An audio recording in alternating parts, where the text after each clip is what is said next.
नमस्कार, मैं हूँ आरती सिंह और स्वागत है आप सभी का आपके अपने channel step by step with Aarti Singh में। पिछली वीडियो में जैसा कि हमने पढ़ा था कि मूल्यांकन के लिए कुछ प्रविधियाँ प्रयोग में लाई जाती हैं, तो जब तक एक वो अच्छा मूल्यांकन तब तक नहीं हो सकता जब तक कि उसके लिए अच्छी प्रविधियों का इस्तेमाल न किया जाए। और जब तक एक अच्छा परीक्षण नहीं होगा तब तक मूल्यांकन तो अच्छा होगा ही नहीं, लेकिन एक अच्छा परीक्षण हो उसके लिए भी तो अच्छे प्रश्नों की आवश्यकता होती है। तो यहाँ पर आज हम डिस्कस करेंगे कि प्रश्नों के कौन कौन से प्रकार होते हैं। ये वीडियो मोस्ट इम्पॉर्टेंट है क्योंकि कई बार एग्जाम्स में जैसे सीटेट है, यूपी टेट है, नेट है, इनमें क्या होता है आपके कुछ प्रश्नों के रिगार्डिंग कुछ ऐसे क्वेश्चंस आते हैं जिसमें कि आपसे पूछा जाता है कि एक क्वेश्चन देकर कि ये किस प्रकार का प्रश्न है, लेकिन एक कंफ्यूजन वाइज आपको क्योंकि कंसेप्ट क्लियर नहीं होता तो आप क्या करते हैं उसमें उस क्वेश्चन का आंसर सही नहीं कर पाते हैं। ठीक है, तो आज इस वीडियो के माध्यम से आपको बताया जाएगा कि प्रश्नों के कौन कौन से प्रकार होते हैं, ताकि आगे आने वाले एग्जाम में आपको अच्छे से हेल्प मिल सके और आप इस टाइप के क्वेश्चंस अगर आते हैं तो उन्हें सही सही सॉल्व कर सके। तो चलिए स्टार्ट करते हैं। प्रश्नों के प्रकार। मुख्यतः प्रश्न दो प्रकार के होते हैं। एक होते हैं मुक्त अंत प्रश्न यानी कि ओपन एंडेड क्वेश्चंस, और दूसरे बंद अंत प्रश्न यानी कि क्लोज एंडेड क्वेश्चंस। जैसे कि इनके नाम से ही स्पष्ट है, मुक्त अंत यानी कि जिसका अंत खुला हुआ है, बंधा हुआ नहीं है, कोई एक क्राइटेरिया नहीं है कि इतने में ही करना है। यानी कि वो क्वेश्चंस जिनमें हम परीक्षार्थी की बहुत सारी जैसे कि लेखन क्षमता या उसकी अभिव्यक्ति क्षमता या उसकी वाक्पटुता या फिर उसकी तर्कपूर्ण अभिव्यक्ति, इस टाइप की जो क्वालिटीज को नापने के लिए जब हम क्वेश्चंस देते हैं तो वो क्वेश्चंस हमारे कैसे होते हैं, ओपन एंडेड यानी कि मुक्त अंत प्रश्न। ठीक है, ये कौन कौन से हो सकते हैं, जैसे कि निबंधात्मक प्रश्न। निबंधात्मक प्रश्न में कैसा होता है, एक ऐसे टाइप से लिखा जाता है। हम बच्चे से क्या पूछते हैं, जैसे फॉर एग्जाम्पल हम आपसे कोई पूछे कि आप एक शिक्षक क्यों बनना चाहते हैं, तो यहाँ क्या हुआ, क्वेश्चन काफी लेंथी हो सकता है, किसी किसी का छोटा भी मोटिव हो सकता है, किसी किसी का बहुत बड़ा मोटिव हो सकता है टीचर बनने का। ठीक है, उसके पीछे कुछ ना कोई स्टोरी जुड़ी हुई हो सकती है, तो वो क्या करेगा, उसे अपने आंसर बताएगा कि वो आके क्यों बनना चाहता है और उसके बारे में पूरी व्याख्या करेगा। ठीक है, तो यहाँ क्या हुआ, निबंधात्मक प्रश्न हो गए। ठीक है, जब वो ऐसे निबंधात्मक प्रश्न कर रहा है तो उसके कौन कौन से क्वेश्चन निकल के आ रहे हैं, ठीक है, उसकी क्रिएटिविटी निकल के आती है, उसका एम ऑफ टीचिंग का वो निकल के आ जाता है क्योंकि हमने क्वेश्चन ऐसा दिया। दूसरा, स्वतंत्र अभिव्यक्ति का पता चलता है, तर्कपूर्ण विवेचना का पता चलता है कि वो किस तरह से तर्कपूर्ण विवेचना करता है। तो यहाँ क्या हो रहा है, बच्चे के बारे में बहुत सारी उसकी जो इंटरनल क्वालिटीज है उनका पता चल रहा है। क्लियर। और अब आते हैं लघुत्तरीय प्रश्न। लघुत्तरीय प्रश्न भी मुक्त अंत प्रश्न वाले ही होते हैं। इसमें भी एक जरूरी नहीं है कि हम आपसे कह दें कि सिर्फ इतना ही है। एक क्वेश्चन है शॉर्ट क्वेश्चन, उसमें कई बार ऐसा होता है, डिपेंड करता है हमारे सब्जेक्ट पे, डिपेंड करता है हमारे क्वेश्चन की लैंग्वेज पे कि हाँ उसने सिर्फ कितना पूछा है। अगर सिर्फ एक टिप्पणी की जा रही है तो हम बहुत ज्यादा नहीं लिखते हैं, और एक संक्षिप्त लेख कहा जाता है तो हम क्या करते हैं, हम उसके अकॉर्डिंग उसे बढ़ा लेते हैं। तो शॉर्ट क्वेश्चन में भी क्या होता है, हम अपनी स्वतंत्र अभिव्यक्ति कर पाते हैं। तो ये क्या होते हैं, हमारे ओपन एंडेड क्वेश्चंस होते हैं। क्लियर। फिर है हमारा इंटरव्यू। इंटरव्यू क्या होता है, कुछ लोग, चाहे वो एक बंदा ले या ज्यादा, एक या एक से अधिक समूह, जब किसी पर्टिकुलर व्यक्ति का इंटरव्यू लेते हैं, उससे वार्तालाप करते हैं, उससे विचार विमर्श करते हैं, उससे क्वेश्चन आंसरिंग करते हैं, तो ये क्या होता है, इंटरव्यू होता है। इंटरव्यू में भी हम क्या करते हैं, क्यों किया जाता है इंटरव्यू, चाहे तो लिख के भी कर सकते हैं, नहीं, बट इंटरव्यू क्या है, जैसे मैंने पिछली बार भी वीडियो में आपको बताया कि इंटरव्यू में क्या हो रहा है, बहुत सारी क्षमताओं का, किसी पर्टिकुलर क्षेत्र के प्रति बच्चे के नजरियों को देखने के लिए हम क्या करते हैं, हम इंटरव्यू का ऑर्गेनाइज करते हैं। और उससे क्या होता है, कई बार जो मौखिक परीक्षाएं जो होती है, ओरल जो होते हैं, उसमें क्या है, एक सिस्टमेटिक वे में क्वेश्चंस होते हैं और उसी को ही बच्चे से पूछे जाते हैं, उनका आंसर लिया जाता है। जबकि इंटरव्यू में क्या होता है, जो इंटरव्यूअर है, जो मतलब प्रतियोगी है, जो परीक्षार्थी है, उससे क्या करते हैं, उससे कोई क्वेश्चन पूछा जाता है, वो आंसर करता है, तो उसके आंसर में से ही क्या करते हैं, क्वेश्चंस बना लेते हैं कि अगर आपने उस क्वेश्चन का आंसर दिया है तो क्यों दिया है, यानी कि तर्कपूर्ण अभिव्यक्ति भी जानने के लिए हम क्या करते हैं, यहाँ पे साक्षात्कार करते हैं। क्लियर? तो ये क्या हुआ, हमारे ओपन एंडेड क्वेश्चंस हो गए। क्लियर? अब आते हैं क्लोज एंडेड क्वेश्चंस की तरफ, यानी कि हमारे बंद अंत प्रश्न, जिनका कि अंत जो है वो बंद है, एक लिमिटेड है वो। ठीक है? कौन कौन से हो सकते हैं वो? आपको अब तक मैं काफी कुछ पढ़ा चुकी हूँ। हाँ बिल्कुल सही। कौन कौन से? जैसे कि मल्टीपल चॉइस के क्वेश्चन। ठीक है? मल्टीपल चॉइस के क्वेश्चन में क्या होता है, आंसर क्या होता है, एक लिमिटेड होता है, 4 ऑप्शन देते हैं आपको और उसमें सिर्फ एक ही आंसर होता है। ऐसा तो नहीं होता ना कि दो दो होते हैं। हाँ हाँ मुझे पता है, आप लोग सोच रहे होंगे कि पीएनपी की जो भर्तियां आती हैं उनमें तो एक से ज्यादा ऑप्शंस होते हैं। देखिए वहां ना तो रिलायबिलिटी होती है ना वैलिडिटी होती है, तो यही पीएनपी की खामी है। तो चलिए बात करते हैं, हम अपने टॉपिक पे आते हैं। यहाँ क्या हो रहा है मेन, यहाँ क्या बता रहे हैं कि जो भी क्वेश्चन है उसका एक पर्टिकुलर आंसर होता है। क्लियर? फिर सत्य असत्य, अगर आपसे कोई क्वेश्चन पूछा जाता है, ठीक है, क्या आप भारतीय हैं, तो हाँ या नहीं में तो जवाब देंगे।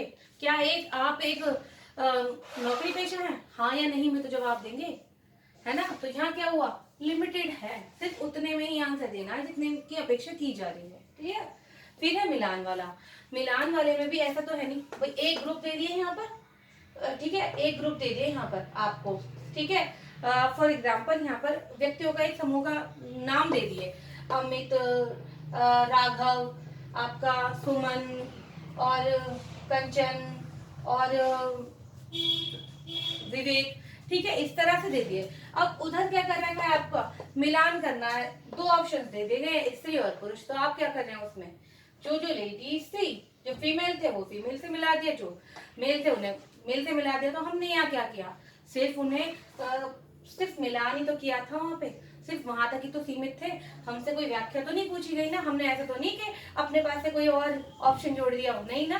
तो यहाँ क्या हुआ, मिलान भी कैसा है हमारा, क्लोज एंडेड क्वेश्चंस में आता है। फिर खाली स्थान है, फिल इन द ब्लैंक्स है, ठीक है। तो ऐसे में क्या होता है भाई, अगर हम कहें कि कुठारी आयोग की स्थापना में हुई, तो यहाँ पर आप क्या करेंगे, यहाँ पे वो सनी तो डालेंगे, ये तो नहीं है कि उनकी रामायण हम बता देंगे, नहीं। तो यहाँ पर क्या है, जितना सफिशिएंट है सिर्फ उतना ही, ठीक है। क्योंकि ये क्या होता है, इन क्वेश्चंस में याद रखिएगा, अगर आपसे ये पूछ लिया जाता है कि इन क्वेश्चंस की क्वालिटीज बताइए या डिसक्वालिटीज बताइए, तो हम दोनों की ही बता सकते हैं। जैसे कि अगर हम मुक्त तंत्र प्रश्न की बात करें तो इसकी क्वालिटी क्या है, बिल्कुल सही। क्या क्वालिटी हो सकती है कि एक तो इसमें जो परीक्षार्थी है उसके विभिन्न पक्षों का क्या हो रहा है, हाँ मापन किया जा रहा है, कि ये देखा जा रहा है कि उसके अंदर जो विभिन्न प्रकार की क्वालिटीज है वो कितनी है, ठीक है, उसकी नॉलेज कितनी है, ये तो हो रहा है, और विभिन्न तरह की जो उसकी क्वालिटीज हैं उसका भी मापन हो रहा है, ठीक है। दूसरा, स्वतंत्र अभिव्यक्ति पता होती है, इसमें बहुत सारा कंटेंट इंक्लूड हो जाता है, ठीक है। और ये परीक्षा कैसी होती है, बनाने में सरल होती है, क्योंकि इनका बनाने में बहुत ज्यादा टाइम नहीं लगता है, ठीक है। और क्या होता है इसमें, इसमें जैसे कि राइटिंग का भी फर्क पड़ जाता है इनमें दोनों में, ठीक है। ये क्या हो गई, इसकी क्वालिटीज हो गई। और डिस्क्वालिटीज क्या हो गई, इसमें डिस्क्वालिटीज की हो गई कि अगर एक एग्जामिनर चेक करे तो कोई और तो कुछ और रिजल्ट आ सकता है, दूसरा करे तो कुछ और आ सकता है, यानी कि सब्जेक्टिविटी, एक परीक्षक की आत्मनिष्ठता इसमें आती है। क्योंकि क्या होता है, हर किसी का अपना देखने का नजरिया होता है, तो इसलिए ये क्या हो गई हमारी, इसमें आत्मनिष्ठता आ गई। दूसरा, इनके जो वो होते हैं, आंसर होते हैं, वो बिल्कुल फिक्स नहीं होते हैं, कोई कितना भी लिख सकता है। फिर इसमें अच्छी राइटिंग का प्रभाव पड़ जाता है, ठीक है, रटने पर बल दिया जाता है, ऐसी परीक्षाओं में होता है ना। हम क्या करते हैं, लेंथी क्वेश्चन आते हैं तो क्या करते हैं, उन्हें रटते हैं, समझने की कोशिश नहीं करते हैं, ठीक है। तो ये इसकी डिस्क्वालिटी हो गई और क्वालिटीज हो गई। अब आते हैं अगर इसकी, तो इसकी सबसे पहली विशेषता क्या है, इसमें क्या है, ऑब्जेक्टिविटी है ना। तो ऑब्जेक्टिविटी है क्योंकि क्या है, एक क्वेश्चन का क्या है, एक ही वो आंसर है और एक ही प्रकार के उसके अंक है। अगर एक क्वेश्चन के एक ही मार्क्स डिसाइड है तो उसे मैं करूंगी तो मुझे भी इतने मिलेंगे, दूसरा करेगा उसे भी उतने मिलेंगे, और उसका आंसर भी समान ही होता है, फिक्स होता है। क्लियर? फिर इसमें रिलायबिलिटी भी ज़्यादा होती है, क्योंकि क्या होता है जब एक ही क्वेश्चन का आंसर सेम है तो बार बार करने में क्या होगा, सेम ही तो आंसर आएंगे। क्लियर। फिर उसके बाद में इसमें क्या है, इसमें वैलिडिटी भी होती है। वैलिडिटी क्या बताया था आपको, हाँ वैलिडिटी क्या बताया था कि जिस उद्देश्य के लिए हम उस परीक्षण का प्रयोग कर रहे हैं वो उसी उद्देश्य का मापन करें, है ना। तो ये भी सारी चीजें आ जाती हैं इसमें। व्यापकता भी आती है इसमें, जो एक अच्छे परीक्षण की जो विशेषताएं थी ना वो सारी आ जाती है इसमें। व्यापकता कैसे आ जाती है, सारा जो कंटेंट है हमारा उससे रिलेटेड सारे ही क्वेश्चंस आ जाते हैं। जैसे एक यूनिट में तो बहुत सारे क्वेश्चन अलग अलग टॉपिक्स के ले लिए जाते हैं, तो वो ऑब्जेक्टिव क्वेश्चंस में तो हो पाता है। क्लियर। और उद्देश्यता भी, जिस उद्देश्य के लिए मापन किया होता है उसी उद्देश्य का ये मापन भी करते हैं। क्लियर। अब इसकी कमियां देखते हैं कि इसके अंदर कमियां कौन सी हैं। जब ये वाली बहुत अच्छी इसमें अच्छाइयां हैं, लेकिन इसके साथ में कुछ कमियां भी हैं। फॉर एग्जाम्पल सबसे पहली कमी क्या हो गई इसकी, कि इसमें क्या होता है, इसमें तुक्का जो है वो बहुत जल्दी लगने के चांसेस होते हैं। ठीक है, कोई तुक्के में भी कर देता है क्वेश्चन, तो अगर नेगेटिव मार्किंग ना हो तो फिर तो बिल्कुल ही आप देखते हैं ना कि चलो नहीं आ रहा, इतने क्वेश्चन छूटते, मैं तो ऐसे ही लगा के आ गया था, कहते हैं ना सब। हाँ, तो यहाँ पर क्या है, तुक्का लगाने की बहुत ज्यादा प्रवृत्ति पाई जाती है। दूसरा, इसमें एक प्रॉब्लम ये भी होती है कि राइटिंग वगैरह किसी का कुछ नहीं पता चल पाता। एक अच्छे टीचर होने के लिए राइटिंग का होना बहुत जरूरी होता है। ठीक है, तो वो पता नहीं चलता है। फिर इसमें ये सिर्फ एक क्वेश्चन पूछा गया है तो उसका पर्टिकुलर आंसर होता है, तो उससे क्या होता है, हिंट तो मिल ही जाता है ना। 4 ऑप्शन में से ढूंढना आसान तो पड़ता ही है। ठीक है, फिर इसमें एक प्रॉब्लम ये भी आती है कि इसमें बहुत सारा, इसे बनाने में बहुत ज्यादा टाइम लगता है, क्योंकि बहुत सारे क्वेश्चन बनाए जाते हैं। ऐसा नहीं होता है कि एक परीक्षण बनाया तो एक बार में ही सारे क्वेश्चन बन जाते हैं। अगर आपको एक क्वेश्चन पेपर 100 क्वेश्चंस का बनाना है तो आपको कम से कम 300 के आसपास क्वेश्चंस लेने पड़ते हैं। तब उनमें से काट छाट के जो पायलट टेस्टिंग के द्वारा क्या होता है, फिर हम 100 पे आते हैं, जिसमें कि हम देखते हैं कि क्वेश्चन की सारी चीजें क्लियर हो, वो लैंग्वेज ठीक हो, उसकी जो क्लियरिटी हो वो भी है, उसकी लैंग्वेज अच्छी हो, उसका उद्देश्य प्रॉपर हो। तो ये क्या हो गया, पायलट टेस्टिंग होती है तो उसमें टाइम टेकिंग हो जाती है। ठीक है, और दूसरा, इसमें स्वतंत्र अभिव्यक्ति, तर्कपूर्ण चिंतन, इन सब गुणों का मापन प्रॉपर तरीके से नहीं हो पाता है। हालांकि काफी हद तक हो जाता है, क्योंकि क्वेश्चंस आजकल इस तरह से फ्रेम किए जा रहे हैं जिससे कि पता चलता है कि बच्चे को के अंदर तर्कपूर्ण चिंतन किस प्रकार का है। लेकिन हाँ, स्वतंत्र अभिव्यक्ति के वाक्पटुता ये नहीं पता चल पाता है, क्योंकि वो तो फ्रंट टू फ्रंट जब आपसे क्वेश्चन में से क्वेश्चन निकाले जाता है तब पता चलता है। क्लियर। तो आज के लिए आपको यहाँ तक इतना सब कुछ समझ में आ गया होगा।